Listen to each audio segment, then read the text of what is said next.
வில்லியனூர் அருகே பைக் மீது ஜீப் மோதிய விபத்தில் தந்தை மற்றும் மகன் உள்ளிட்டோர் இறந்தனர். இதனால் அப்பகுதியில் நேற்று நள்ளிரவு பதற்றம் நிலவியது. வில்லியனூர் அடுத்த அகரம் பகுதியைச் சேர்ந்தவர் சின்னா என்கிற திருமுருகன், வயது 45.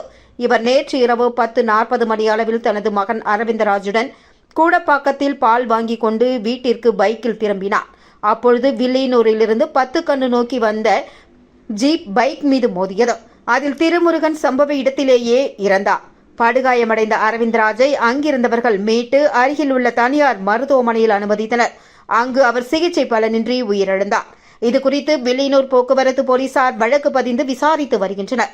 பைக் மீது ஜீப் மோதிய விபத்தில் தந்தை மகன் இறந்த சம்பவம் வில்லியனூர் பகுதியில் பெரும் சோகத்தை ஏற்படுத்தியுள்ளது.